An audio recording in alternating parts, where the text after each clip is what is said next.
La collecte des matières recyclables et des ordures est le service environnemental le plus utilisé par les citoyens. Ce service est assuré par Compost au Richelieu, une société mixte créée en 1994.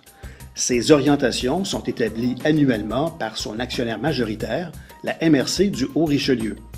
Compost au Richelieu est mandaté pour assurer la gestion des matières résiduelles de 12 municipalités, dont la ville de Saint-Jean-sur-Richelieu.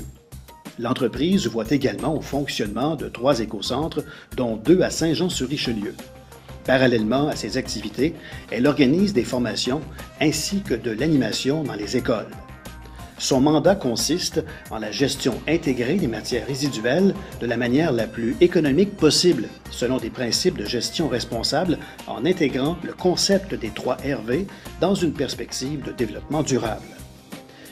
Les matières recyclables collectées sont acheminées chez Service Matrec à Saint-Hubert, où elles sont triées, entreposées et redistribuées en vue de leur transformation ou valorisation. Lorsque les programmes et les débouchés le permettent, le traitement et la valorisation des matières sont exécutés dans la région. Ainsi, résidus verts, rebuts de métaux, produits électroniques et informatiques, papier et carton et certains déchets dangereux trouvent une seconde vie près de chez nous. Ce faisant, la valorisation de ces matières fait tourner l'économie locale.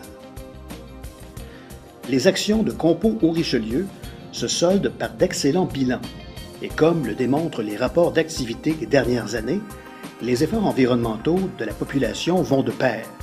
Chaque année, la société se rapproche des objectifs de la politique québécoise de gestion des matières résiduelles, ce qui signifie des tonnes de déchets de moins dans les sites d'enfouissement. Dans le cadre de ces activités, Compost au Richelieu étudie diverses alternatives et recherche d'autres marchés pour valoriser les matières collectées. Dans une perspective de développement durable, elle cherche à diminuer le volume du sac vert de chaque ménage, car au bout du compte, les déchets les plus faciles à gérer sont ceux que l'on ne produit pas.